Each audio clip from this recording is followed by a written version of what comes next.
Good evening, ghouls and fiends, and welcome once again to the Ministry of Horror. Before I go into some news, and for some reason her video size keeps changing. Oh god, oh goodness me! There's always technical issues on this show. Right, there we go. I don't know why that keeps happening. You'll see that I am once again not alone on today's show. I am joined by actress, author, boom operator, and she's blessed enough to be my sister, Cari Payne. Cari, welcome to the show.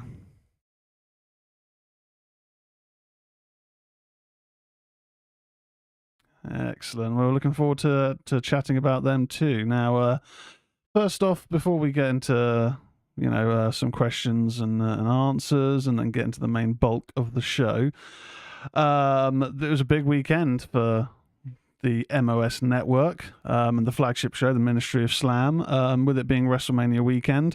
Sunday show, which was previewing night 2, did huge numbers. So congratulations, Lee and Lawrence, on a great show. And if you're watching this live, whether it's on Twitch, on YouTube, Facebook, Twitter, all those other places, be sure to give us a like and a follow and a subscribe. Definitely on the YouTube channel is really building some steam. So the more subscriptions we get there, the more kind of avenues it opens up for us. So definitely be sure to check that out. We're going to look at some news first off as we do. Big news for Stephen King fans. It was announced last week that a new It prequel series is reportedly in development at HBO Max called Welcome to Derry. This comes from John Squires at bloodydisgusting.com. After 2 movies that collectively pulled in over $1 billion at the box office, it looks like Pennywise is headed back to the small screen with a brand new prequel project. Over on The Ankler today, entertainment reporter Jeff Schneider breaks the massive news that the series, tentatively titled Welcome to Derry, is in development at HBO Max. The series would likely explore the origin story of Pennywise the clown, as well as the dawn of the 27-year curse that haunts the small Maine town. It's not officially been greenlit yet, but it's the sources telling him that a writer's room is being and has been convened for the project.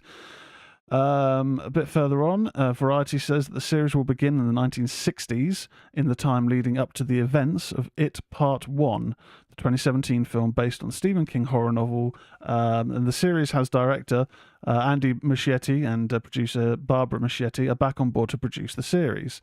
Hi, Jella Ray says that's good news. And hey, Crimson Mel. Yep, all well over here. I'm hyped for this because I do love it. The novel is probably one of my favorite Stephen King novels. There's one chapter which I think everyone can agree was just a bad idea, but generally it's great. And I did really enjoy the films. The second chapter maybe not so much, mainly for the finale and how it actually ended. I thought was absolute rubbish. But Cari, what do you think about there being a new It prequel TV series?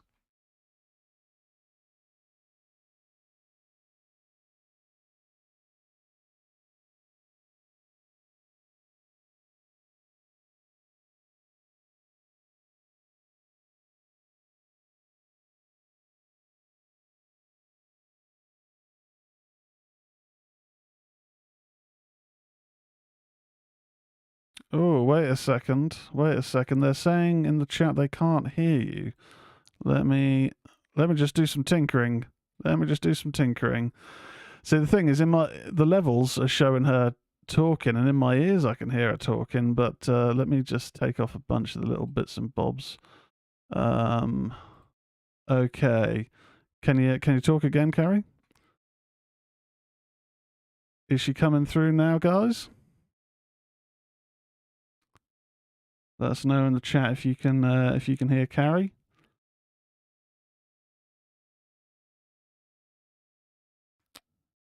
Oh, okay. Negative. Oh, right. Okay, what is going on here? Right, NDI source. That's showing you there.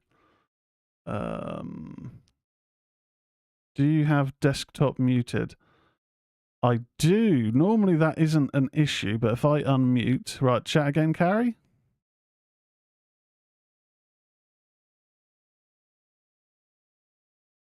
Yeah, NDI's not muted, but I've now just unmuted desktop. Let me just whack the levels up there.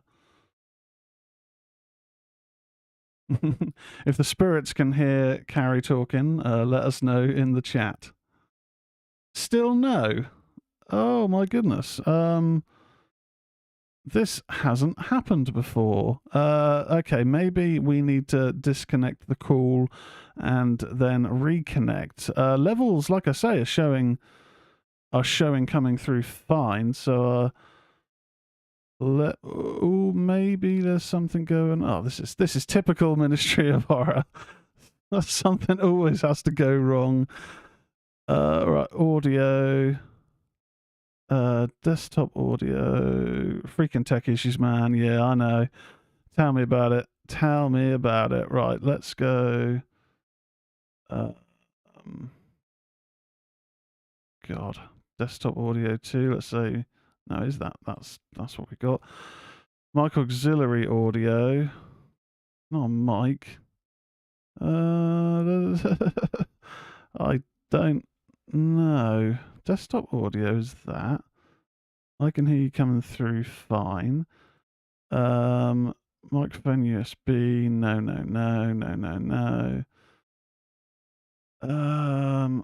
Right, okay. Let's cancel the call and I will dial you back in. Good Lord. Right. Bear with us one moment, guys. This will probably be this will be cut out the podcast. Right, end call. Oh, that's a big Skype symbol. Right, connect again.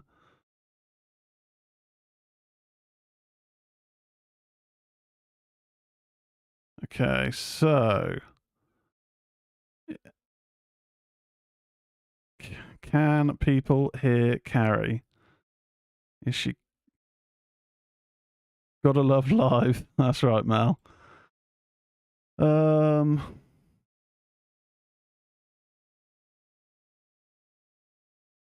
Can you hear her?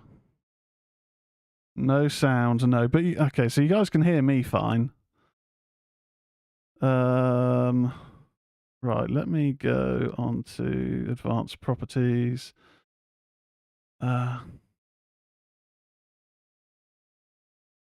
It could be. It could be.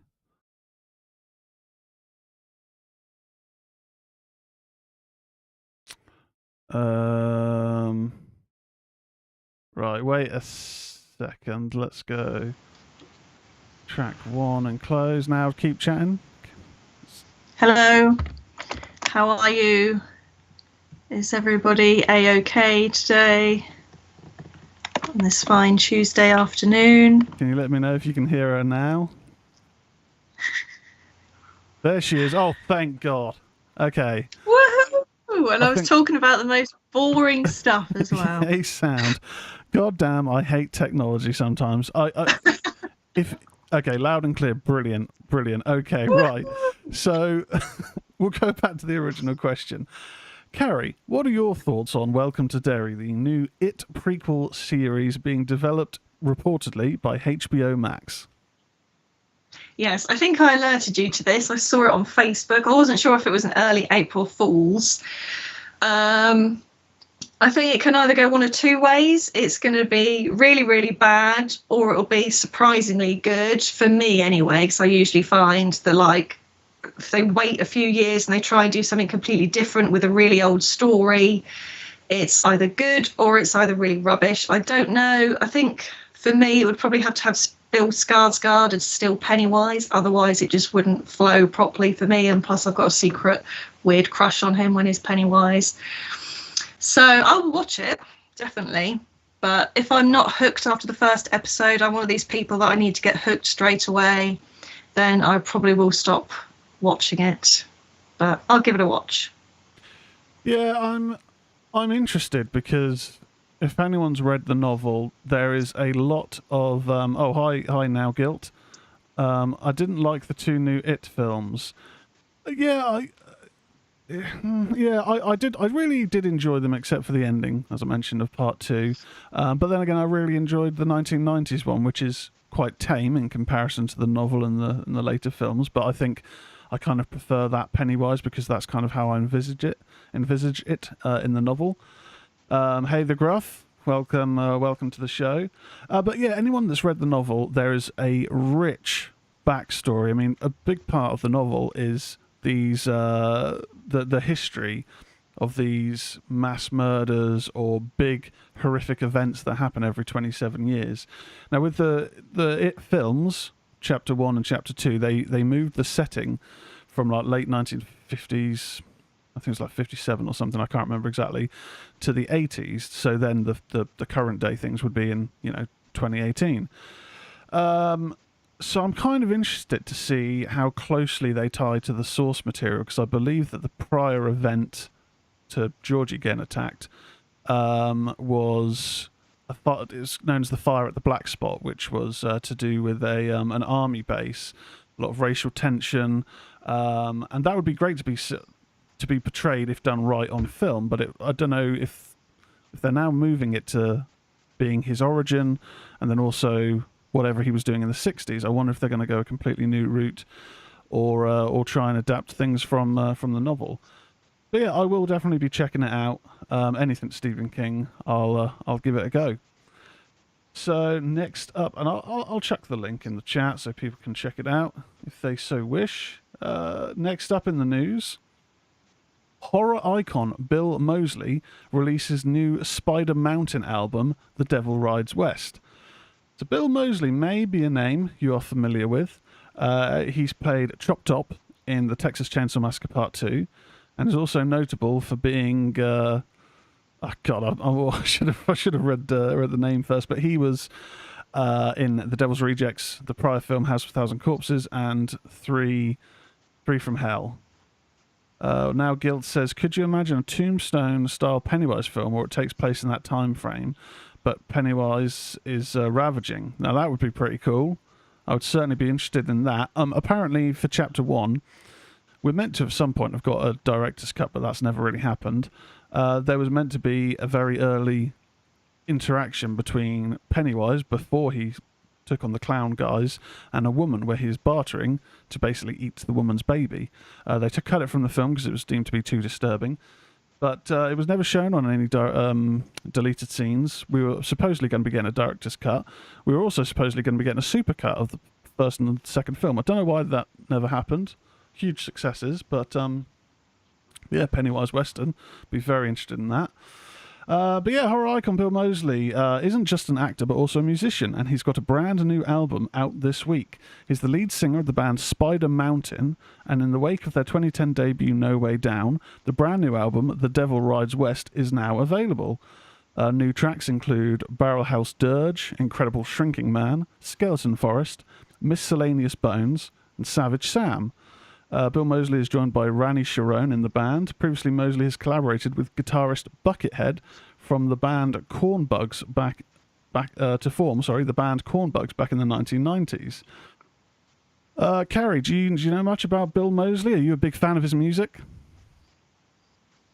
Never heard of him, I'm afraid. I have seen the Devil's Rejects and House of a Thousand Corpses donkeys years ago, but other than that, I know nothing.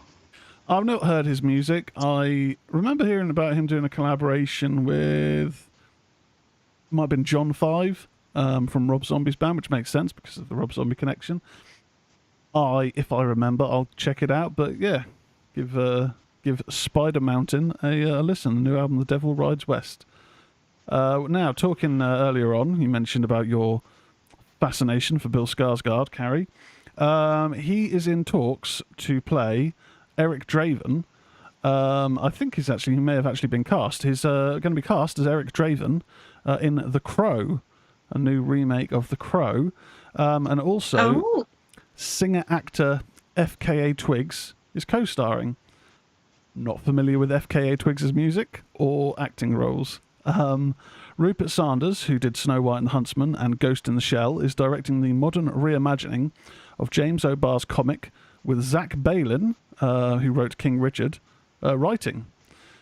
As a little update on the project, Hollywood Reporter notes this afternoon that, and this was done a day ago, that Grammy-nominated singer FKA Twigs will be the co-lead of the new Crow movie. Twigs is playing the girlfriend, fiancée of Eric Draven. The role was not significant in the original movie, but sources say that in this reimagining, the part has been reconceived into a co-lead. Now, are you hyped for the Crow film, Cari? Are you hyped for Bill Skarsgård wearing the makeup that a lot of MOH, or I should probably say MOS Network listeners may liken with Sting as the Crow sort of style? And I'm not talking about Sting from the Police, because I know you don't really follow wrestling. Are you hyped for a new Crow film? I'd probably watch it for Bill Skarsgård. I remember watching The Crow 20 odd years and years ago, so I don't really remember much about it now, but he's one of those that I do like an actor for a crush, and I do like a psychotic weird villain for a specific crush. So I don't know, I'll watch it and I'll see if he still does it for me in The Crow. But so not too interested about the story then. Hey? So not too interested in the story then? No. Oh, fair enough. I can't remember much about it. I just mainly remember about Brandon Lee very tragic, passing away. Yeah. Yes. So that's mainly what I remember it for. But I watched it so many years ago, I can't really remember much about it. Well, now Gilt has mentioned about, he's really liked that Bill Moseley continued to do low-budget little projects, humble. Yeah, he's he keeps following that kind of horror grind. Love it. The OG Crow is an atmospheric masterpiece. The Gruff says the original Crow is awesome, but every other film is bloody awful. Found the canon. He was interested, but not after hearing that. The Crow's defined by his girlfriend's death. Yeah, it's kind of his driving force. So having the girlfriend be a co-lead, does that mean? I'm not too sure there, but it'd be interesting to see what they do. The original Crow was great. Never seen any of the sequels, just because never heard anything good about them. Apparently the TV series was meant to be okay, but then also the Highlander TV series was meant to be okay, and I'm not seeing either of those. Probably won't, to be honest. But yeah, that's the latest on The Crow. Next up. Now this is Shudder related, and I'll get into Shudder in a little bit in the reviews. Cursed Films #2, the sequel series to their hit series about reportedly cursed productions. That is due to hit this week. As of today, I believe, actually, Cursed Films 2 comes out. I do need to watch the first series, because I'm very interested in those stories about reportedly cursed productions, things like The Exorcist, The Omen, Poltergeist, the Poltergeist series. But that's definitely one to check out. I don't know what films they're covering this second series, but that's coming out soon. A few films that are being released this week, which are hopefully better than one of the films that I watched this week as a new film. First up, The Ice Demon, which is the directorial debut of Ivan Kapitnov. It brings Forever Winter to VOD platforms, Blu-ray and DVD beginning today. In the film, Kyusha barely remembers her father. He went missing when she was a child. Years later, with her mother remarried, I can't pronounce that. Kyusha experiences a sudden but bittersweet reunion. Her father has returned home, but in a coma. The family is thrown into disarray by the return of the former master of the house, but his strange reappearance is only the beginning. Soon, terrifying things are happening in the house, and Kyusha's mother exhibits bizarre new behaviours. I'm sure I pronounced that 3 different ways now. Kyusha begins to suspect that something supernatural, icy, and lifeless has come home with her father, and now she and her stepfather find themselves doing battle with evil incarnate. Cari, has that perked your interest in The Ice Demon? It has, because I love anything supernatural, which is why I love the Conjuring films. So, yes, anything like that always sparks my interest, and I am drawn to watching it. Did you know that some mediums and psychics say that when you are in a coma, essentially your spirit has left you and is all over the place, and you can be up in spirit, you can look down and see yourself, and you can communicate with people. And just to tell you one example of this was when I went to, because I'm into spiritual stuff, which you will find out more of shortly. I went to go and see a local medium, and he was talking to a lady. She couldn't quite place who he was talking about, because it sounded exactly like her son, and he was in a coma at the time, but he was communicating all this stuff to her whilst he was in this coma through this medium. It was very interesting. So, will you be watching The Ice Demon? Yes. Yes, okay. Now Guilt says, what do you guys think of the Psycho franchise? I think it's often overlooked, and only the Hitchcock and remake are what people think of. Now, I know that there's a few films in the Psycho franchise, along with Bates Motel, which I've seen a few episodes of, but I didn't. It seemed alright, didn't really grab me. But in terms of the franchise, I will say I've seen Psycho 2, and that is actually a very good film. I've not seen 3, and I don't know if there's a 4th. But yeah, now Guilt. I'm a big fan of the first 2 Psycho films that I've seen. Cari, do you like Psycho? Yes, I have to say, just listening then, I didn't recall that there was a franchise apart from the original Psycho, and then the remake with what's his name, Vince Vaughn. Yeah, I didn't know that there was other things apart from Bates Motel. But no, I did like it, and I only recently found out that Janet Leigh was Jamie Lee Curtis's mum. yeah. One of the things. So I'm behind the times in some things. One of the things I talked about with Dean on last week's show, in H2O, Halloween H20, or however you want to call it, 20 years later, Janet Leigh has a small cameo, who is obviously, as you mentioned, Jamie Lee Curtis's mother in real life, and she arrives in the car from Psycho with the Psycho theme playing, not the but the build-up, the main theme. So there's some cool little teasers in there if you happen to watch Halloween H2O again at any point soon. Yeah, now Gil says 3 is great as well, and Franacan says Bates Motel was pretty good. I do keep meaning to watch it. I have seen season 1, but it's one of those things where I watched it and didn't start season 2 straight away, so I then kind of forgot about it, and then you go to watch it and I think, I can't remember what was going on. Now, in regards to other films that are coming up, this one I have heard about and I am very tempted to watch. I think it is available on demand today.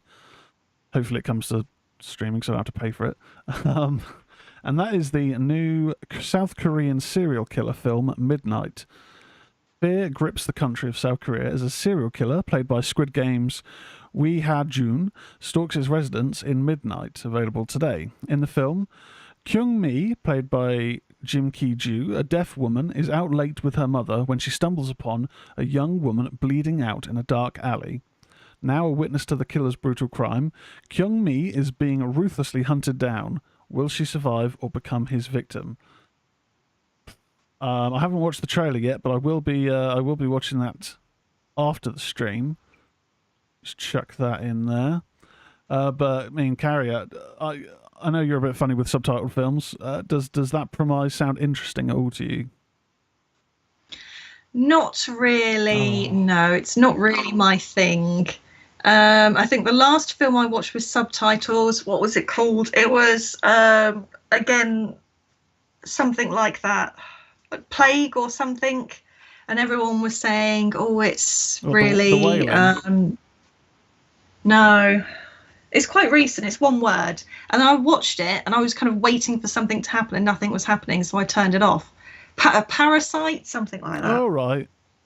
I think that's more of a dark comedy. Yeah. I don't think it's a horror. So I didn't realise that because everyone was saying how disgusting stuff it was. So I was like, what? So I turned it off. But no, I can't focus on subtitles and what's going on. It stresses me out too much. So I prefer a bad dubbing That's over fair enough. subtitles. Now Guilt's mentioned a few, says love some Asian horror. I have not seen I Saw the Devil. It is on my list. But Train to Busan is excellent. I thought the second one was decent, but not as good as the first. But yeah, Train to Busan is a brilliant zombie horror film, and I think it made Erratic Agents top 5 zombie films when I had him on show 3. The accents add to the depth of the film. Yeah, I'd much prefer to concentrate and read the subtitles than just be put off by the mouths and the audio dubbing not lining up. But, you know, to each their own. But, yeah, I definitely think this sounds interesting. And it kind of gives a similar, not really, but a similar use of focusing on sound to Mike... my God, my memory for names is terrible. The guy that did Midnight Mass, he also did a film called Hush, starring his wife, but she is a deaf mute. I believe she's deaf mute, and she's been stalked around her house by a serial killer. That's definitely one that's worth watching on Netflix, and it doesn't require subtitles, Cari, so maybe give that one a go. That's just reminded me I need to finish Midnight Mass still. I never got around to finishing it, and then I forgot it was there. So that's reminded me to finish. Yeah, I really enjoyed Midnight Mass. And the last one, which doesn't sound too horror-y, but one of the actors is excellent in a recent, well, it's about 10 years old film now called Kill List. The final new release for today is the revenge thriller Bull, which Bloody Disgusting's head critic Megan Navarro recently raved about in her 4-star review out of Fantasia last year. It's a revenge thriller that may read like a classic crime tale, but how it plays out ensures it's one for the horror fan. In Bull, Neil Maskell, who was excellent in the original UK series Utopia, stars as a vicious mob enforcer seeking revenge on the gang that double-crossed him. 10 years after he was last seen, Bull returns home to methodically track down those who betrayed him and find his beloved son. Bull stalks his former gang, leading up to a savage showdown between his wife and her mob boss father. Whew. Right, I mean, there we go. Oh, and it's April the 7th that the second series of Cursed films comes to Shudder. Now that is it. I'm going to drop the link in the chat. That is it for the news, but talking about Shudder brings us on to the first of 2 reviews tonight. I'm going to assume, Cari, that you've not seen either of these films, so you'll have to bear with me while I rabbit on my thoughts for a moment. The first film is a Shudder exclusive that was released 2 weeks ago, maybe, I believe, called Night's End. Now, I know what you're thinking. You're probably looking at that poster thinking, well, that looks like a good film. It's not. I'm going to bring up the IMDb just so I can try and give some context. This was a struggle to get through. It's shot well, and I feel that that's the only sort of positive that I can give to some of the films that I've reviewed on here. But it's very obvious that this is a pandemic film. And that sounds quite derogatory, and I suppose it kind of is. But the whole film is set in someone's flat. They're an agoraphobic with anxiety, struggling to sleep as well. So basically, our lead character... Well, the film, I should say, was directed by Jennifer Reeders, written by Brett Neveu, and it stars Michael Shannon, Kate Arrington, and Theo Germain. Now, Michael Shannon is an actor with a lot of recognition. He's done some great parts. I think I first saw him in Boardwalk Empire years ago. Excellent actor. He's in this film for maybe 5-10 minutes on a video call, because a lot of the conversations are occurring over video call. Basically, this guy is a divorced father. The lead is played by Gino Walker. He does YouTube videos talking about like kind of self-help and divorced dad tips and empowering yourself. And then something paranormal happens behind him on one of the videos, so he starts making ghost videos. But then it soon becomes apparent something's in his flat, yada, yada, yada. It's just, this was such a struggle. This was such a struggle. If I am having to look at how long is left in a film and I see that it's only been on for 34 minutes, I mean, if anything of that plot sounds like it would be interesting to you, by all means, give it a watch. And I know I've not really said too much about what I think's bad about the film, but that's because I can't really think of too much to say about what is good about the film. I give this a 3 out of 10. Cari, have you seen Night's End? I haven't. No, I haven't got Shudder. I did have it for the 3 months trial a while ago and watched quite a few things on there, but no, haven't heard of this one. Well, you're not missing much. I may have to start looking at Shudder for like a retro review segment, because Shudder does have a great library. There's a bit of a difference between the Shudder that's on Prime and Shudder's own app. But the new films recently... Oh, I forgot that now we're doing reviews. I'm going to change the lighting to... You know, I've now got lighting. I've now got different lighting, and it's not doing what I wanted it to do. There we go. Oh, shoot. There we go. This is the review lighting now, just to kind of add a bit of spice to the channel. What's worse, a bad film or a forgettable one, says Crimson Mel. Seems like Night's End is a forgettable one. Yeah, it's not bad acting. The shots in it are nice. There's really... I always hate dodgy digital effects, like static to kind of display something going on. Supernatural or digital damage. If it's not done well, it looks bad. And it does in this. I'd say it's definitely a forgettable one, and I'd say that maybe it's a concept. I wouldn't be surprised if this started off as a short, and then they felt that they could make a feature out of it, which is commendable. I'm never going to tell people not to make films, but it's one of those things that maybe the idea would have worked better in a 15-minute short, which I know no one makes shorts these days because shorts don't make money. This won't make money. Which sounds like I'm being really harsh, but yeah, the chat, see Frown the Cannon, seen the trailer, didn't seem that interesting. No. No, save yourselves the trouble. Now next, it's not a new film, but it's new to video on demand and new to own, I believe, later this month. I finally got around to watching Scream 2022. Much better. Now, I like Scream. It's not my go-to franchise, I will say. Wes Craven's not my go-to horror director. I like him. I like the Nightmare on Elm Street films. But I was always, John Carpenter's my boy. You can like both. But I'm just saying my personal thing. I've never really elevated too much to the Scream films. The third one was crap. And I found the fourth one quite forgettable. I've watched it twice now, and both times I've sort of gone, wait, who are the killers? Like, why? What was their reasoning? Yeah. But this one, I'd heard a lot of praise for it, and I thought it was actually really good. It's got some great gore effects in it. It's again got an updated view on the meta elements that the original Scream popularized. I'd say the only potential negative, and it's not even really a negative, is the reveal of the... I'll say killers because it's a Scream film. There's always two, except the third I think might have been one, but the third was crap. Yeah, their reveal I thought was a bit like okay, but I generally did enjoy it.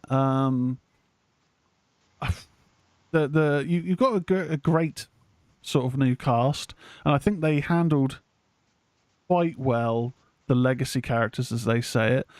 And the new cast. I'll probably say this, and it may be unpopular, I don't know.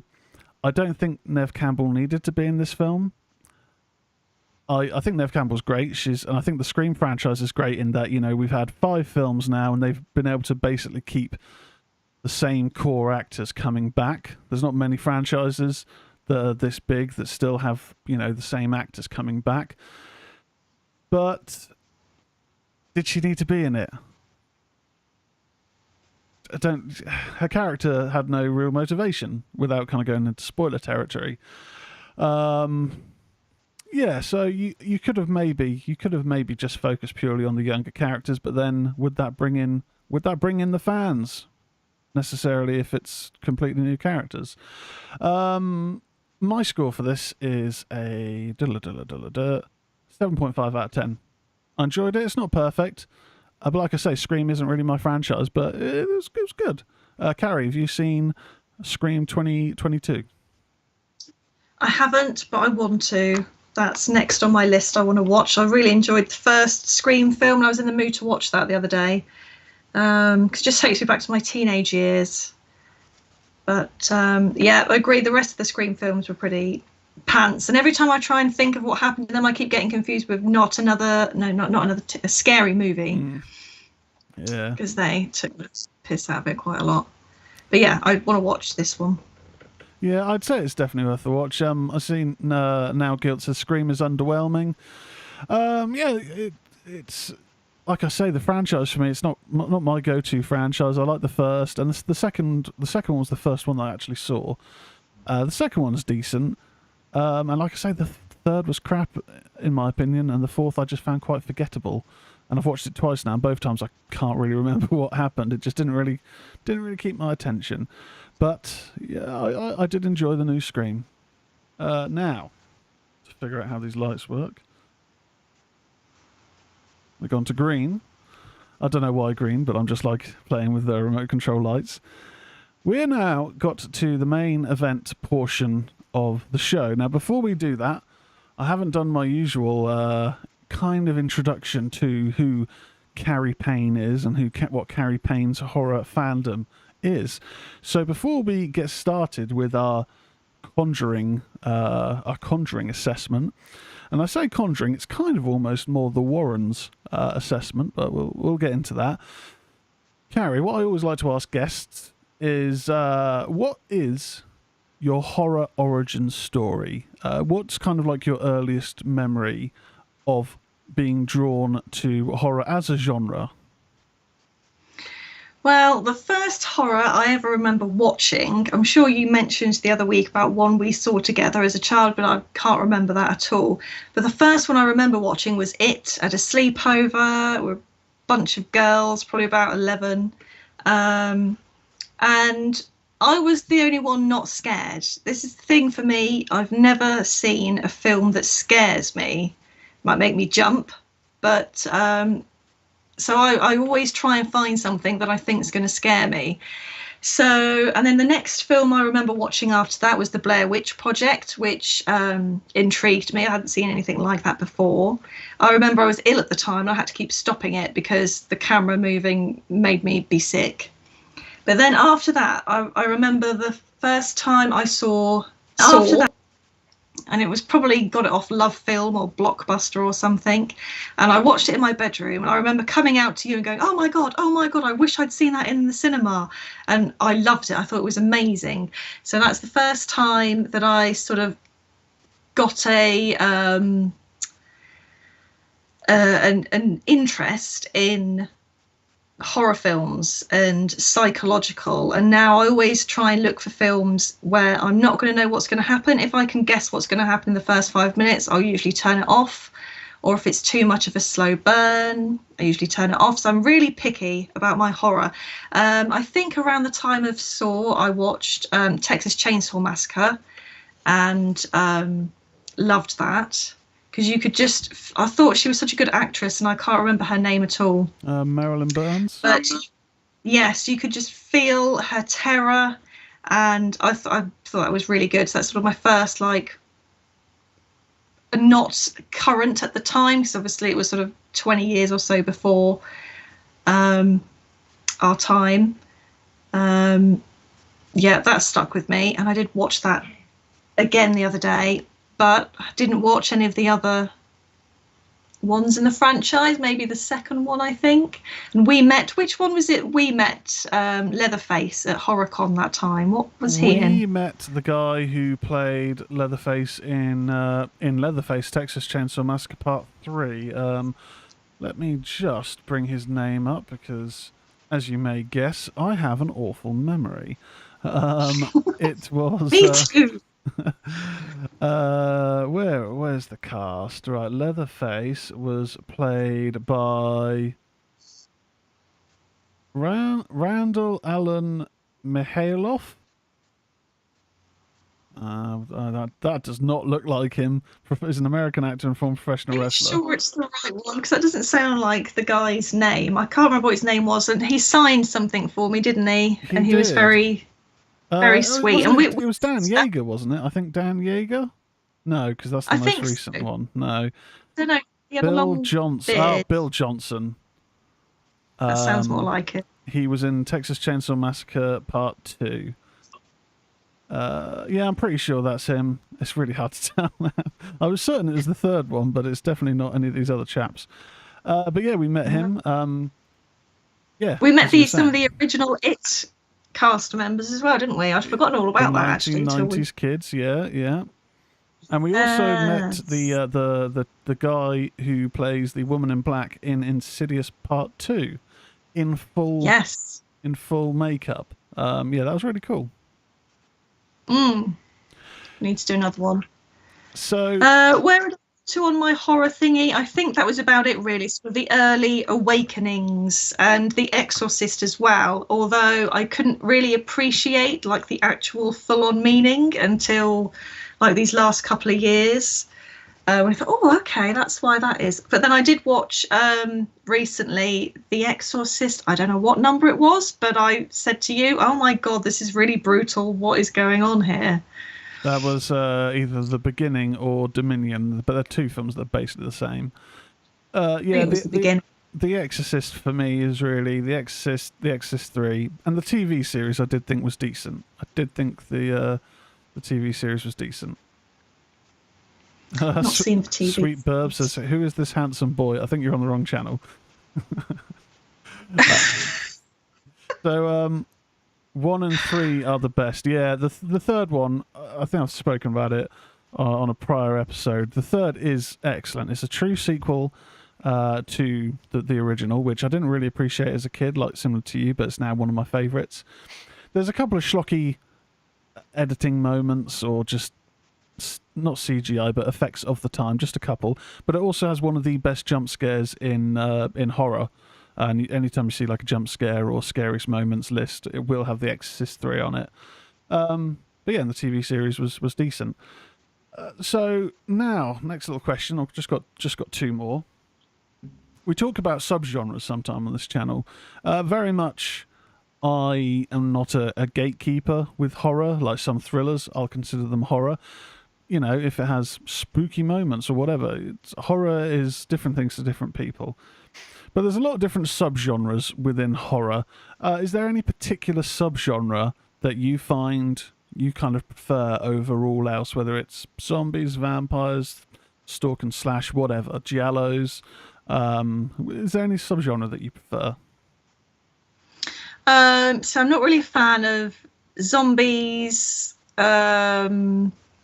at all. Doesn't really interest me. I suppose I'm more interested in things which are more realistic. So as I like the paranormal, and that's always an intrigue and no one can, confirm everything. That's what I'm more interested in, the paranormal side of things. But I do like a true crime horror, like about the BTK, Ted Bundy, those kind of films.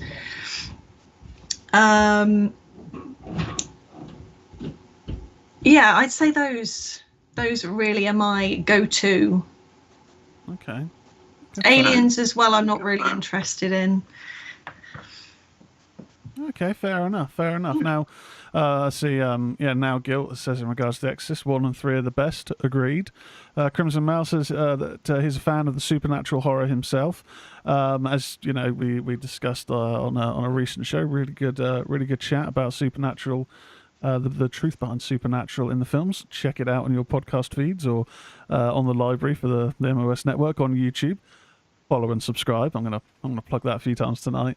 My final kind of question is going to be, Cari, if you had to pick top 3 horror films, your top 3, as of right now, what would your favourite 3 horror films be and why? Oh my god, I'm so indecisive. And I will kick myself later because I'll think of ones that I actually prefer. But as I mentioned it earlier, the original Saw film, that's probably up in the top 3. I'm not quite sure what order they'd go in. I just thought that was so new and so different and unique for the time that it really stuck with me, and loved that. There was a good amount of, gore and things. Second horror film, I'll probably say the original Texas Chainsaw Massacre.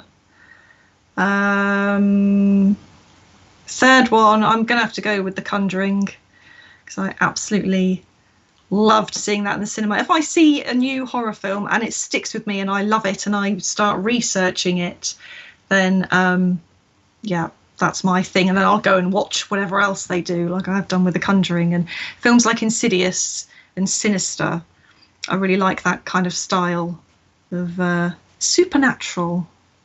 Now, just to throw in about the top 3, Now Guilt has top 3 that I'm a big fan of, so I'm going to be interested to see which versions, basically, of all 3 films. Now Guilt has put in the chat Suspiria, Dawn of the Dead, and Maniac. The list changes every week. Now, for me, I love Suspiria, the original Dario Argento. I did not really like at all the remake. Dawn of the Dead. Again, I do prefer the original George A. Romero, but as discussed in the chat with Erratic Agent, the effects of the zombies, the gore effects are good, but the zombies themselves are basically just grey and blue paint. But I love the film, and the remake from Zack Snyder is pretty damn good. And Maniac. I have seen the original Maniac, but I'll be honest, I love the remake, the one with Elijah Wood, where it's all shot by his point of view. So yeah, Now Guilt, let me know which versions of those are in your top 3, if they're all original, if there's a mixture. Crimson Mel says the first Saw was so good, great psychological aspect, and it wasn't all about the gore kills like the following films in the series. 100% agree with that. And Now Guilt says all OG. I realise there are remakes of all. Yeah, fair enough. Brown the Cannon also says love the Saw series. Too many people focus on the gore and miss the core, which is John Kramer and his reasoning. The Gruff says The Thing, Alien, and Poltergeist are my top 3. Again, excellent. And Savini did the effects on all 3 too. Tom Savini is a horror gore god, has to be said. Now, you mentioned one of your top films was The Conjuring, and this evening's show is mainly going to be focused on the core 3 films. We can touch on the spin-offs if you've got some details on them, but we're going to be looking at... Where's my picture? Starting off, we're going to be looking at the original The Conjuring. Talking about Saw. This is also directed by James Wan, director of Saw, along with Lee Wannell, although I don't think Lee Wannell's involved in The Conjuring. It's a 2013 American supernatural horror film directed by James Wan and written by Chad Hayes and Cary W. Hayes. It's the inaugural film in the Conjuring universe franchise, starring Patrick Wilson and Vera Farmiga as Ed and Lorraine Warren, paranormal investigators and authors associated with paranormal and prominent cases of hauntings. Their purportedly real-life reports inspired the Amityville Horror, which we'll talk about a little bit later on, and this Conjuring film franchise. The Warrens come to the assistance of the Perron family, who experienced increasingly disturbing events in their farmhouse in Rhode Island, 1971. So the film was released in 2013. It was a huge success, 20 million budget, and it scored 319 million worldwide, which is massive for a horror film. It's massive for any film, but especially for horror in comparison to a 20 million budget, that's insane. So, Harry, talk me through. Let's just talk about the film to begin with. So, what is it you like about The Conjuring? Tell me your thoughts and feelings on the film. I don't know, because in a way, it's kind of a typical spooky film. People buy this insanely cheap but massive house in America, and things start happening.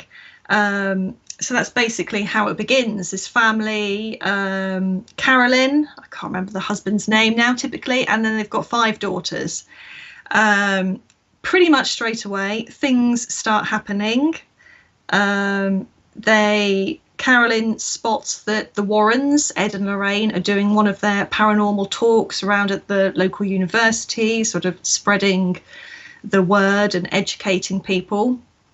And she asks them to come and take a look. And when they come along, they discover lots of different things and try and help them. So Lorraine is a clairvoyant, and Ed is a demonologist, which is true in real life.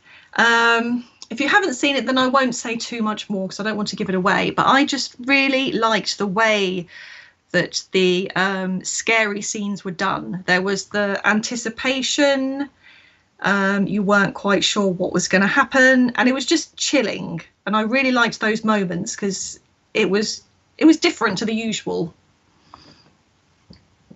Yeah, I mean, I really enjoyed The Conjuring. I think I really enjoyed all the films, really. But so as you touched on, this is based on the cases, or one particular case, of Ed and Lorraine Warren. Now, part of the film, which also spawned its own, quite a big part of the film that also spawned its own trilogy of films, is the Annabelle doll. So I know you've done a lot of reading up on the Warrens, and we'll get a bit more into that. Is there any truth in some of the events? I know quite a lot of it is a bit more fantastical, but some of the events in the film relating to the Annabelle doll, is there any sort of truth in that? Yes, I was rereading about Annabelle last night because I did read their book. Was it called The Demonologist? Ed and Warren. Ed Warren. I was reading that a few years ago, and it basically walked through every single case they did. So I was refreshing on Annabelle last night, and essentially, yes, that was pretty much true. Although the doll looked completely different. It was like a great big soft thing with red bunches, and didn't look anything like the one in the film, which looked quite terrifying. But essentially, yes, she was given to a nurse who was in her 20s. She was living in an apartment with another nurse, and she had a boyfriend, and she brought the doll back. And then strange things started happening, like the notes being written, "Help me." The boyfriend had 3 scratches on his chest, and they ended up contacting the Warrens because the doll was moving around all over the place. This was after they'd actually spoken to another medium about the doll, and they said, "Oh, it's actually this little girl called Annabelle who died on the land." And I think I read that that was actually true. A little girl called Annabelle did die on the land, and the medium said, "Oh, and she just, wants your permission to stay here and be friends with you." So that was the worst thing to do, really, because they, of course, said, "Oh, yes, you can stay." So essentially invited in the demon. So those were true events there. And then once Ed and Lorraine had gone and spoke to them and found all this out, they took Annabelle, and she caused some near-death experiences and a fatal accident before she was locked up for good, where she still is today. Oh, wow. Just a couple of things coming up in the chat. The Gruff really enjoyed the original film. He was expecting forgettable, but was pleasantly surprised. Now Guilt enjoyed the Annabelle franchise as well. The sequel's more than the first, actually. We've also got Alex Perez coming into the chat. Hi, Alex. Crimson Mel says that, yeah, Annabelle is a Raggedy Ann doll. I guess that may have not been quite as scary as those piercing eyes of that sort of porcelain doll. So that's probably why they did the the change. But Frown the Can has a good point. It's nice to have a film where the main characters, the Warrens, are clued up rather than starting as skeptics like in many films. Yes. That was definitely quite refreshing, because it is quite a played out trope in cinema where people are full blown skeptics until 2/3 of the way through. It's nice that they're like, right, okay, things are happening. Tell us what's happening. Yeah, okay, that's probably this. We got to get to work. And it helps that Vera Farmiga and Patrick Wilson are both excellent actors. Fran the Can says, just don't mess with dolls, full stop. I watched a program about the island of dolls. Just creepy. I've heard about that. The Gruff has asked, this is a good question actually for you, Cari. So where is the doll now the Warrens have died? Well, Ed and Lorraine's son-in-law, so their daughter Judy's husband, he's very big on social media. It's like the Warrens Museum, basically. So he's still got all the artifacts. I'm not sure if it's open to the public, but he's very big on social media, advertising, talking about the Warrens. Annabelle is still in the case, the same case. I think it was specially made with certain glass. And so she's still there, locked up. I don't know if you will have seen, there is a Ghost Adventures episode where they met up with, what's his name? I can't remember what his name. I want to say Frank, but I don't think it is.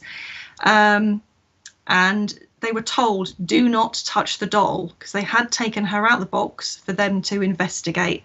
And Zach touched the doll, and now there's war between them and their son-in-law. And yeah, they hate each other openly now, which is very interesting. But yeah, she's still there. What's he like, Zach? I love it. Alex Perez in the Twitch chat says, "Do Cari Payne star in these movies?"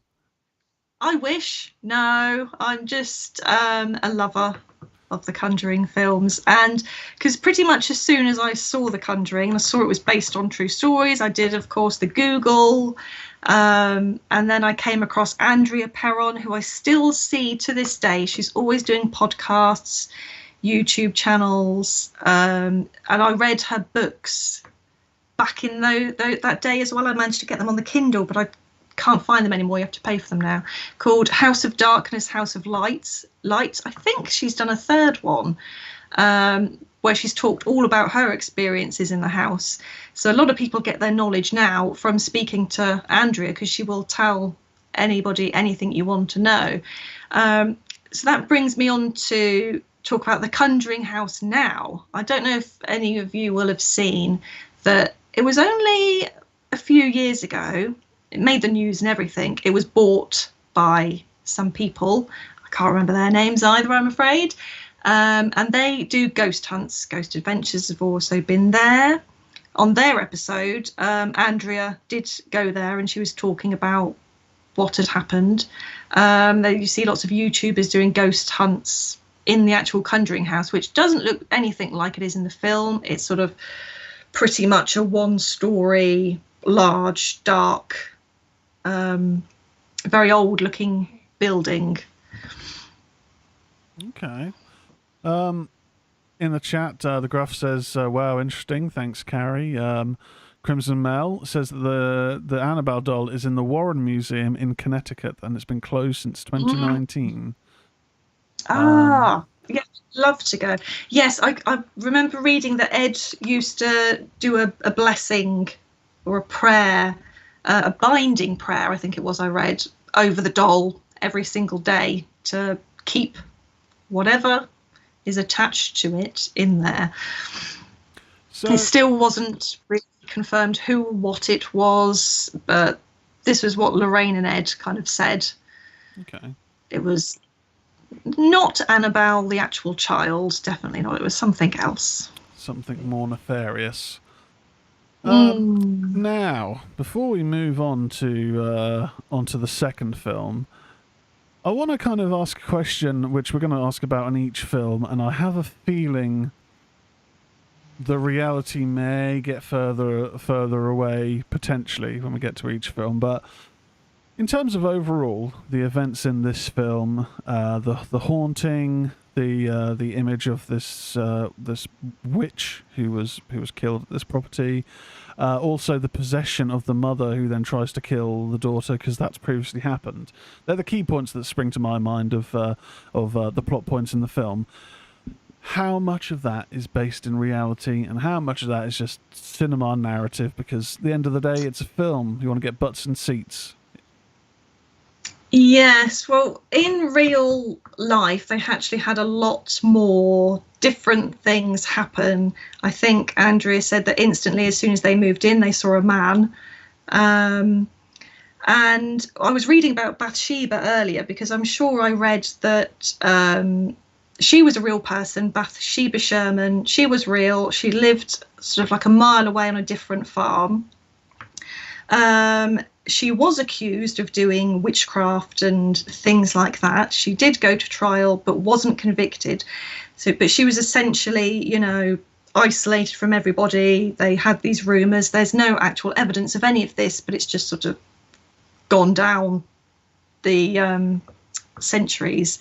So she's always had a bad name, and the Conjuring film actually made that a million times worse by painting her as this person. And I was reading earlier because Andrea was doing an interview about a show I hadn't heard of called Bathsheba, The Real Story or something like that. So I need to watch that actually. And she had said something I hadn't heard before. She said that it was the Arnolds that owned the farm before them. And apparently the wife, after the husband died, she hung herself in the barn, and they were seeing a lady with a bent neck, kind of like the haunted Hill House, with a rope around her neck. She was the bad, horrible spirit. So the Carolyn and her husband were convinced that the horrible woman, old woman, was Mrs. Arnold and not Bathsheba.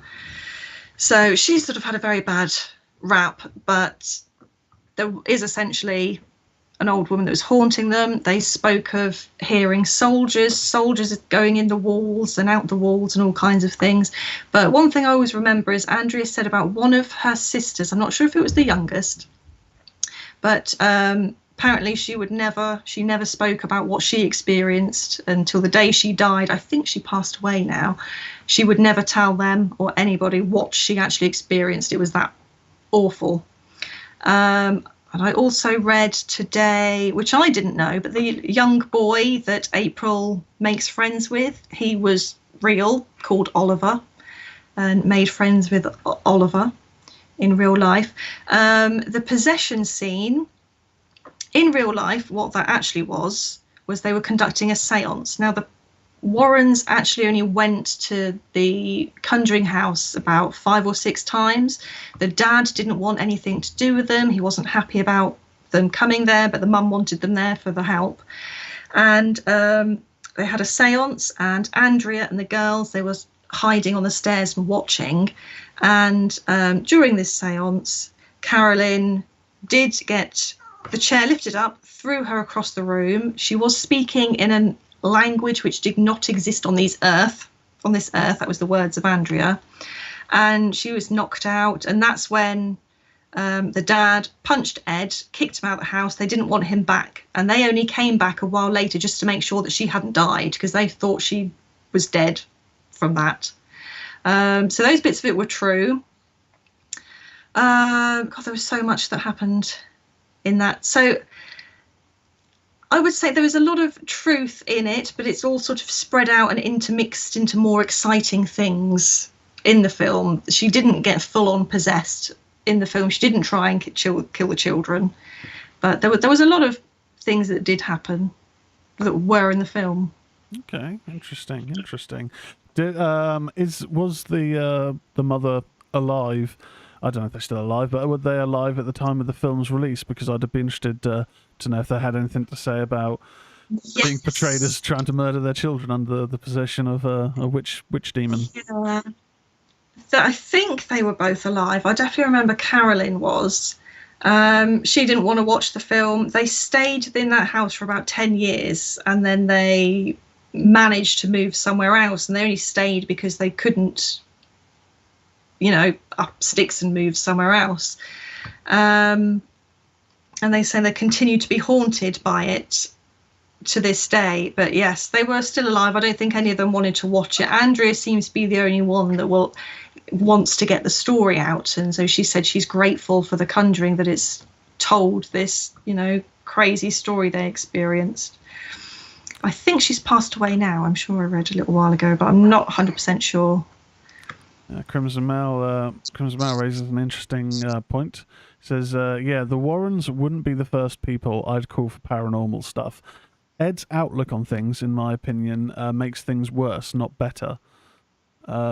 Essentially, from what I've taken from the Warrens is apart from exorcising, is they don't really, try and get things to move on, kind of like the Ghost Adventures now. They'll come and investigate, but they won't, try and get rid of whatever's there. So essentially, if you do have people coming to investigate, it can make things a lot worse. So, sorry, I just need to let the dog out. Okay, no problem.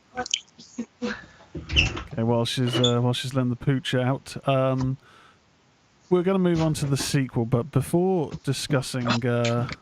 we discuss the sequel, The Conjuring 2, the opening of that film focuses very briefly, which is quite surprising considering the notoriety of the case, but it focuses very briefly on the Amityville horror case. The Amityville Horror is actually a book by American author J. Arson, published in September 1977. The basis of a series of films released in 1979. The book is based on the claims of paranormal experiences by the Lutz family, but there has been a lot of controversy and lawsuits over its truthfulness. So we'll talk briefly about this because it forms part of the opening of the film. And as we say, it's quite a notorious case. But Cari, tell me about the truth versus fiction of the Amityville Horror and the case of the Lutz family. Well, for a start, what always interests me and interests a lot of people into the actual killings, because the rifle that was used by Ronnie, I can't remember what he's actually called, didn't have a silencer on and was really loud. And none of the neighbours heard the gunshots go off. And all the people were just lying in their bed dead asleep. Now, because he says that something possessed him. So that's interested me because they could hear a dog barking, but they couldn't hear the gunshots. So that's very, very interesting. Prior to the Lutzes, and while the DeFeos were there, there's been no speak of paranormal activity. But there was a room that was boarded up in the basement. It's always in the basement, isn't it? Yeah. Which was very strange. And then the Lutzes, I can't remember exactly how long they were there. I think it was days. They experienced a lot of craziness in there, and literally up sticks. Everything was left as it was. There was a TV show a little while ago on Discovery Plus. I'm not sure if it's still there, and I think that was one of the Lutz children. And he did have a very bad time of it there and afterwards with the family. They also had the Warrens come there. And I think it was on one of their investigations, they had that really interesting photo. They were going around taking photos in the dark, and you can see a little boy peeking around the door. And then if you look at the picture of the actual children from the DeFeos, it does look like one of the boys. So that was very interesting. They had numerous priests round to bless it. And every time I think of that, this reminds me, Tez, of that con artist we saw who said he went to the Amityville house and he fainted in there. Is that the British Mindhunter? Yes, yeah. I'm so annoyed about that still. But Yes, there's because they had reporters there, and she's always in interviews. This lady, I saw her on a different program the other night about the Amityville house. She was there with the Lutzes. They went to investigate it and see what things they could find happening, but they never went back. I think they moved to California or somewhere. But no owners after that have ever said anything's happened at all. They took out the ominous top windows and they're now sort of a normal square shape. Oh, boy. Yeah, and people just live there happy as Larry. They don't speak of anything there anymore.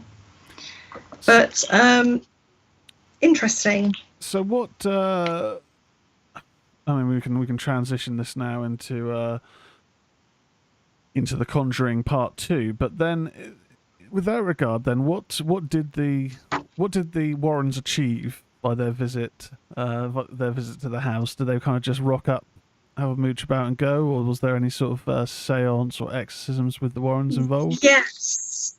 Yeah, I think they did do a seance, and they had another medium there who was so upset she never did anything like that again, I'm pretty sure. When Lorraine, because I did write some notes on this because I knew I'd forget, was going up the stairs the first time, she felt sort of like a wave, like a load of pressure of water going over her, and felt really, really ill. Ed went down to the basement and tried to coax something, and he also felt something pushing him to the floor. They are convinced that it was something demonic there. Yes, so they went to go and see them, and that's when Lorraine said, I'm convinced there's a demon here. 2 weeks later, that's when they had the seance. Yes, the other psychic never went into a haunted house ever again after that. And that psychic, what they said was they felt that a warlock was there when the home, or in the area, when the home was built in 1928. Right. Various people felt ill, including the cameraman, especially when they got to a certain point on the stairs, because the whole seance was filmed, so you could probably find it on YouTube. They were going to do an exorcism, but it never happened. Yes, and again, with this film and the Conjuring films, there hasn't really been sort of a, they haven't really sort of found a reason as to why the hauntings started happening. But yes, actually, this brings me on to number 2, actually, because were you going to say something before I go on to number 2? I was going to say, has your boy Zach Bagan gone to the Amityville house? I don't think they haven't allowed anybody to go in there. I think because it's a normal family there, they're saying that there's nothing happening, and they're very hush-hush about it. But I'm sure if he got a chance, he would. He'd probably buy it. Okay. But yeah, I'd love to go in there. I'd love to go and have a nose around, definitely. So you were going to say, going on to The Conjuring 2? Yes, going on to The Conjuring 2. So that was a bit different. That was set in England, in Enfield, and there's been various TV shows, The Enfield Haunting, and it was focused on a young girl, Janet. So her story was real. It was a big thing in the news years ago. There's an infamous photo of her flying across the room. And events at the beginning of this film, which I'd forgotten about, she's playing with like a homemade Ouija board. And I was looking into this yesterday because I thought, that's the first time you actually see, kind of like The Exorcist, how things have probably happened. But I didn't read anything to say that she had actually done a Ouija board. And then pretty soon after that, in the film, chest of drawers go flying against the wall. Things start happening very rapidly. She takes on an old man voice and says that she's Bill and she's lived in this house, and they did lots of tests on her and on her voice box. Could she do that? And I think it was found that there was an old man called Bill that did die in the house. He did die in an armchair in the corner, and he did have breathing issues, so he did have a bad voice.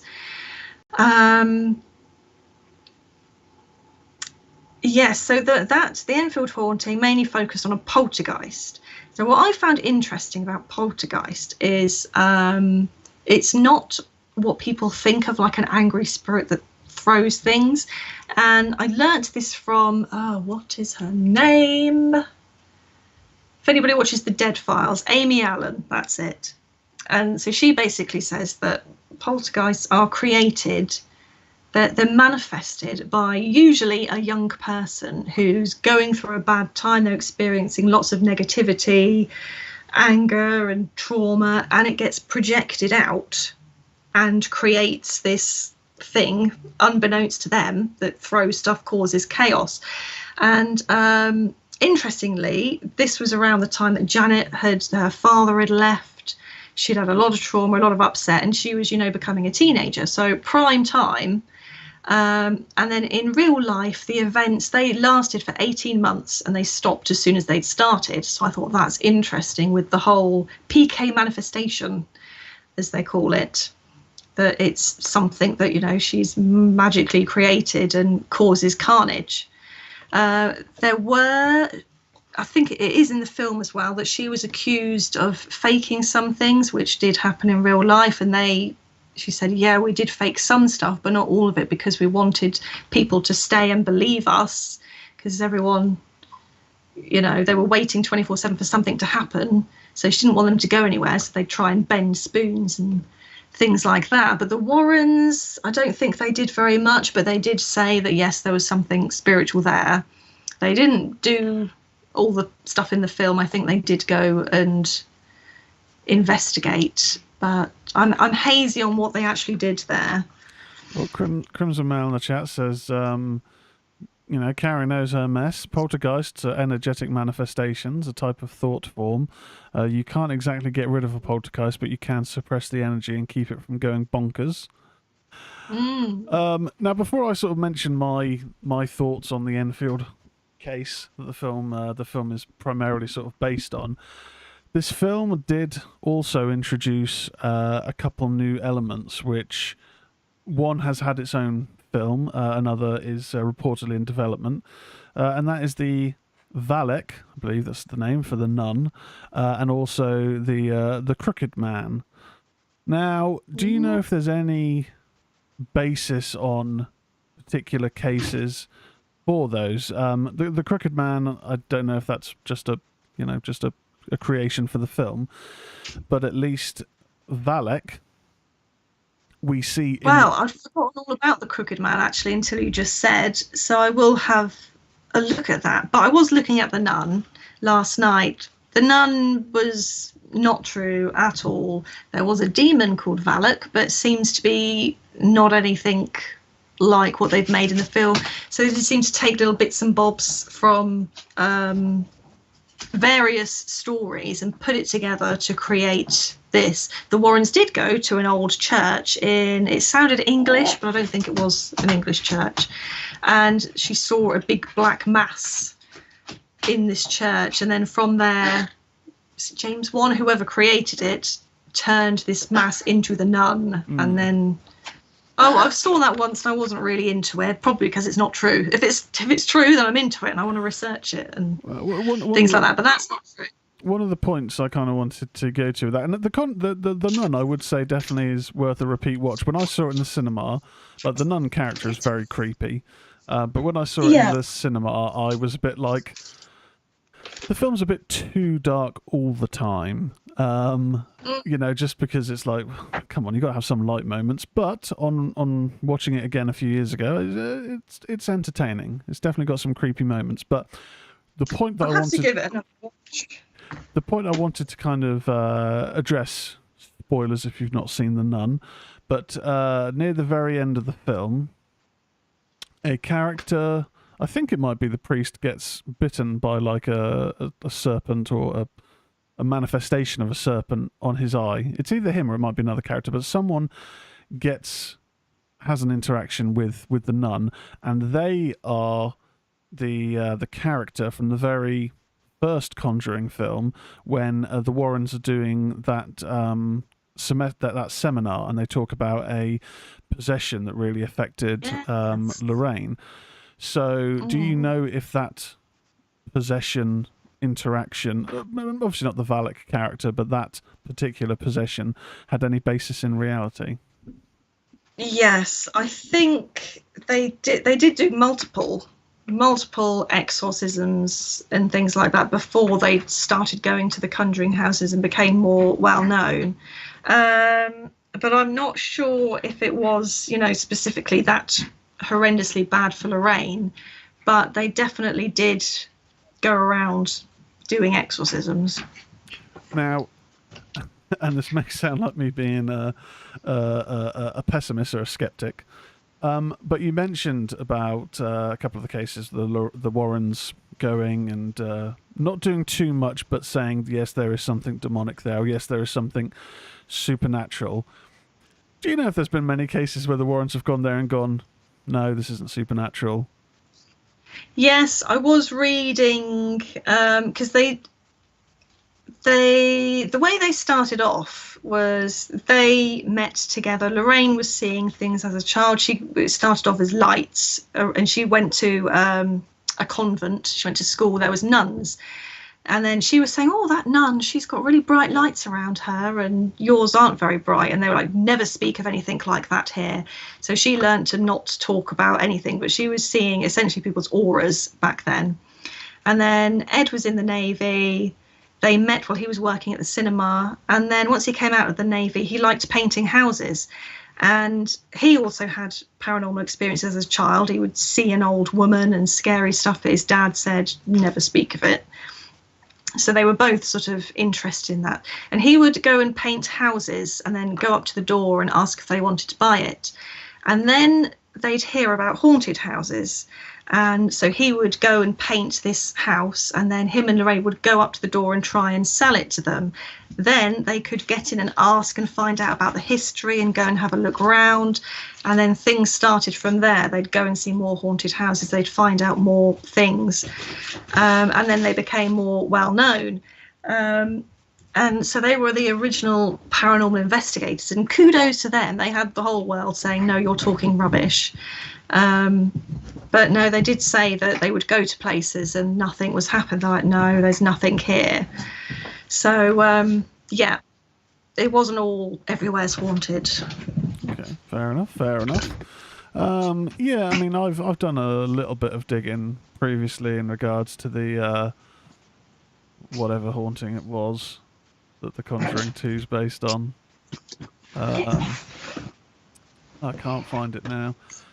Cari, remind me what the Conjuring 2 haunting in London is based on. Enfield The haunting. Enfield haunting. Yeah.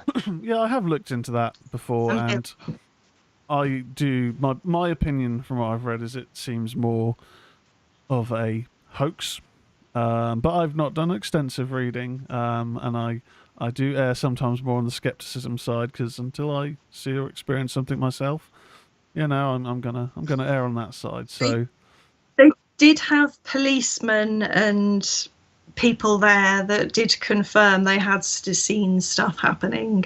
Okay. And I think I don't know how many years ago it was now, that Janet did go on TV to talk about it, and she was very nervous and still sort of affected by it. But they maintain it was true. The Warrens say it was true, but they were caught faking some things. So it is sort of still, lots of people say it's fake. Some people say it's true. I was convinced that they did ghost hunts there, but I must have been thinking of 30 East Drive, which is something completely different. That's a black monk haunting. Well, that then moves us on to the final film in the trilogy. We've touched on the nun, and very briefly on the Annabelle character, the Annabelle's story, which it's had its own trilogy. I think for me the prequel is the best of the three. We're going to move on to the most recent, which is quite an interesting true case this is based on. I've done a little bit of reading on it, but I'm hoping you've done more than me, because it was a while ago. And that is not The Conjuring 2. That's The Conjuring 2. No, that's The Conjuring 2. What is going on here? I have a poster somewhere. There we go. The Conjuring. The Devil Made Me Do It. Based on a true story. Yeah. 2021 supernatural horror film directed by Michael Chavez. Screenplay by David Leslie, Johnson McGoldrick. Story by McGoldrick and James Wan. It's a sequel to the prior two films. And one of the things they hinted at in the second film was an impending death for Ed, who we know died many years before Lorraine. I'm assuming it was under just normal health circumstances and not supernatural circumstances. But Yeah. yeah, but this film covers. Let me just look down. It's the trial of Arnie Cheyenne Johnson that took place in Connecticut in 1981. In addition to The Devil in Connecticut, which is a book about the trial written by Gerard Brittle. I actually really enjoyed this film. I wasn't expecting big things because I knew James Wan wasn't attached to it, and the trailer didn't really do a lot for me. It's a bit more, I suppose you could say, a little bit more fantastical because there are murders that occur in the film. But yeah, let's talk about the basis for this film and how much of it is true. I'm assuming the daughter of a priest or whatever who's got a satanic table and is killing people is probably the element that's not true.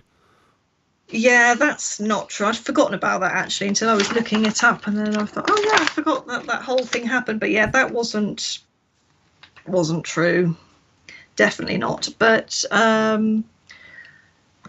yes, the how things started was reported to be true, whereas they had the younger brother who was possessed. I believe it was Ed and Lorraine that came to do an exorcism on him.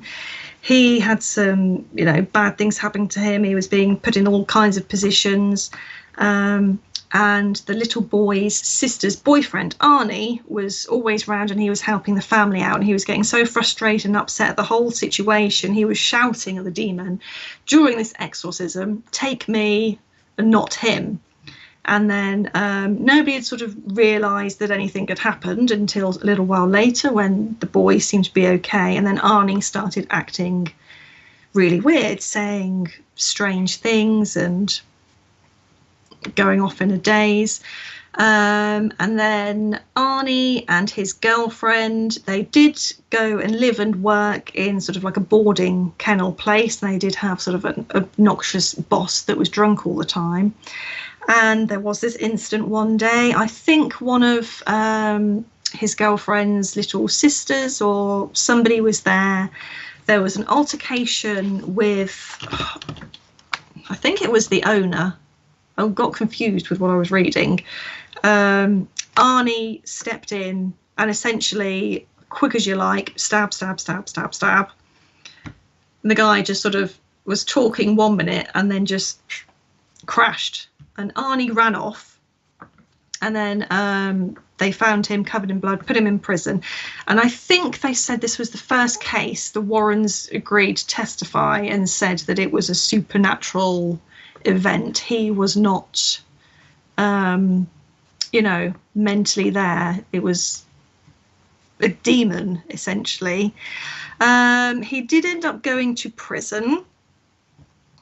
What happened to him? He did come out, and he was still with, I've forgotten her name, the little boy's sister, like for the rest of their lives. And he went on to live a completely normal life after that. They kept themselves and they stayed together.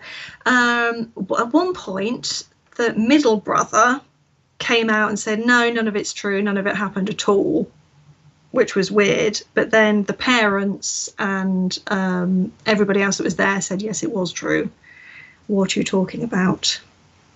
So I haven't read too much on that, but there was a recent documentary on it. So a lot of it was true, minus the woman getting in people's heads doing all these things. Yeah, so Ed and Lorraine were underneath. I don't even know where it was. It was. It was they knew that guy, her dad, somehow. But yeah, so they were in court testifying, trying to prove that he was possessed, and he didn't, Oh, Debbie Glatzel, Crimson Mel says. That's it. Thank you. Yeah, I think he only went to prison for about 10 years or something in the end, and Debbie maintained till the end it was true. I think either she passed away not so long ago or he did. I think she did. Yeah, stood by him and said it wasn't him. Yeah, so that was interesting. I think I want to say that was the confirmed first time they've gone in court and said it was supernatural. I just pulled up the Wikipedia for the trial of Arnie Cheyenne Johnson. It's also known as the Devil Made Me Do It case, the first known court case in the United States in which the defense sought to prove innocence based upon the defendant's claim of demonic possession and denial of personal responsibility for the crime. November 24th, 1981, in Brookfield, Connecticut, Arnie Cheyenne Johnson was convicted of first-degree manslaughter for the killing of his landlord, Alan Bono. According to the testimony by the Glatzel family, 11-year-old David Glatzel allegedly had played host to a demon. After witnessing a number of increasingly ominous occurrences involving David, the family, exhausted and terrified, decided to enlist the aid of Ed and Lorraine Warren in a last-ditch effort to cure David. The Glatzel family, along with the Warrens, then proceeded to have multiple priests petition the church to have a formal exorcism performed on David, which, before I continue, that's quite interesting because my understanding is the church won't jump at the chance to do an exorcism because that, the exorcisms are normally looked at as more of a, Dark Ages or silly or whatever. So I'd imagine if churches and multiple priests are petitioning, then they must believe that, it's a requirement and it's not just mental health. The process continued for several days, concluding when, according to those present, a demon fled the child's body and took up residence within Arnie. These events were documented in the book The Devil in Connecticut by Gerard Brittle. Several months later, Arnie killed his landlord during a party. His defense lawyer argued in court that he was possessed, but the judge ruled that such a defense could never be proven and was therefore infeasible in a court of law. Arnie was subsequently convicted, though he only served 5 years of a 10 to 20-year sentence. Yeah, I mean, it's the trial attracted media attention from around the world, and it has obtained a level of notoriety due to numerous depictions of the event in literature and television. And obviously it was later adapted in The Conjuring, The Devil Made Me Do It. So I guess we know there's obviously the fantastical elements with the demon priestess underground wasn't true. How much? I mean, did the demon just leave in real life? I'm talking. Did the demon just leave Arnie once the murder had been committed, or did the Warrens help further and perform an exorcism on Arnie? How did the demonic side end? I'm not sure.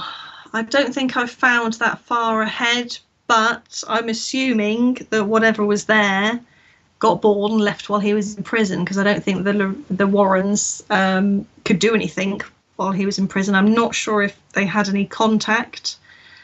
But yes, I don't know with that one. It is very. I was just thinking actually with the whole religious thing, because in some, I'm not sure if it is Catholic, where they say you shouldn't talk about ghosts and things. It's not real. It's frowned upon. But yet there is exorcisms and things. Well, Crimson Mouse says. Interesting. Crimson Mouse says it has to be proven that an exorcism is needed. Most Catholic exorcisms don't work, though. They're pretty dangerous. Also, hey, Chef Monkey Gaming in the chat. How's it going? And yeah, Fran says Arnie was convicted, though he only served 5 years of the 10 to 20-year sentence. Well, I think that pretty much wraps up our little Conjuring, the truth behind the films cases. I mean, was there anything further you wanted to chat about? Did you want to touch on the Annabelle films, or are they mainly based in in fiction, the trilogy of Annabelle films? I need to rewatch them again. I did quite enjoy the latest Annabelle one. I liked that. I think they did have the near-death experiences and the murder. I'm not sure if the fatal accident that happened in the films. But yes, as the Warrens were transporting Annabelle to their home, they decided to go a different way. They didn't want to go on the motorway in case something had happened, but they were driving along and the brakes kept failing because they were driving and it was all touch and go until Ed sprinkled some holy water on Annabelle and then they made it home. But apparently, while the museum was open, there was a guy who came along, was laughing with his girlfriend, tapping on the glass, saying, "Oh, this is so funny, it's not real." And then on the way home, he had a really bad accident on his motorbike or something and crashed with his girlfriend. He died. The girlfriend didn't. And I think in the film there was something to do with a priest. He had an accident after he'd had to touch and carry Annabelle. I think that was one of the other stories as well. But yeah, I quite liked the Annabelle films. But I don't think anything else. Well, the Gruffs mentioned one that I tend to always forget, although I did think it was an all right film. The Curse of La Llorona. That's part of the extended franchise. Do you know much about that one? If it's based on anything in reality? There is the I don't know if the event actually happened, but there is. It is well known in that part of the world that they're like, if you hear that, don't do anything with it. And I was to go onto TikTok. I love a bit of TikTok and get lost on there for hours. Of course, everything creepy and spooky comes up on mine. And there is this lady who lives in the area, I think, or around the country, and she was saying that she can't talk about something because creepy stuff happens, and she has heard the woman crying. So I think it is quite big over there. I'm not sure if it's real, but people do believe in it. But that's something I'd like to look into. Actually, I do remember I did watch that film, and it was all right. Yeah, Crimson Mel has said that La Llorona is a Mexican folklore, and it's a vengeful ghost. Okay. Well, I think that about wraps it up for our look into the Conjuring, the Warrens, I guess more specifically. But firstly, thank you very much for coming on the show, Cari. I really appreciate it. No problem. Before we talk about other bits and bobs, do you have anything you want to plug, like your books or your film work or anything, or do you have socials where people can find you? Well, I have nothing exciting on my socials. I've not really been doing anything recently, but I'm always lurking on here, so I'm always here on a Tuesday night having a chat. But yeah, if I update some things, make a page or something, then I'll let you know. But I'm hoping there'll be more Conjuring films. But one thing I did read earlier, actually, apparently Ed said on his deathbed that he wants the story of the Perrons told before Lorraine passes away, because that was their most intense case they'd ever had. But no, I've enjoyed it. I hope there's going to be another Conjuring film, because I love that.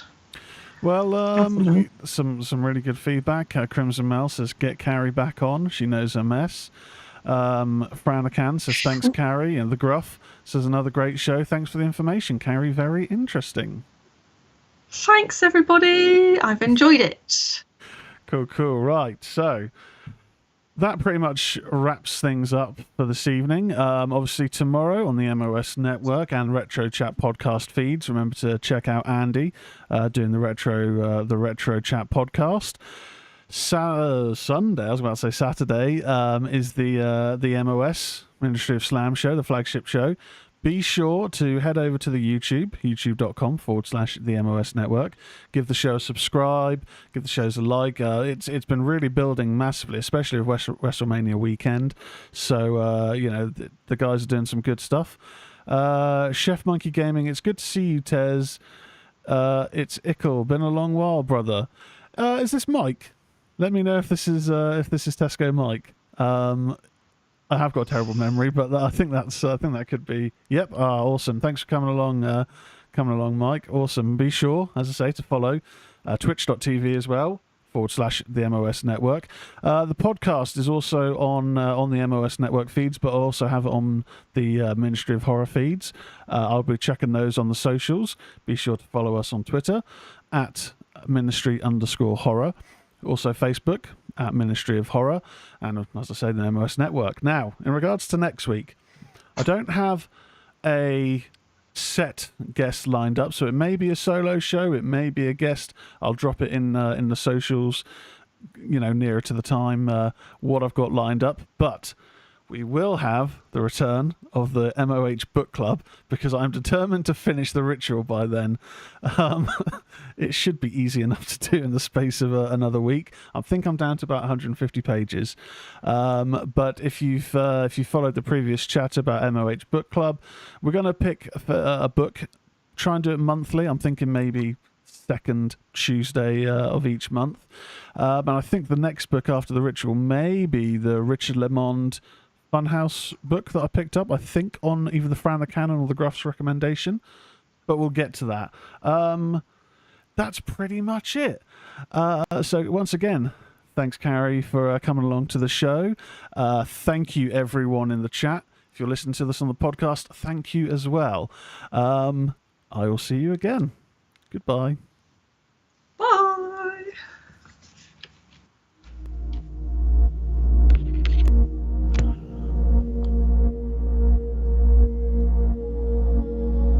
Cool cube. I'm dying for a drink. Eddie's whining and looking at me like, hello, I want to go to bed, or I want to go to the toilet.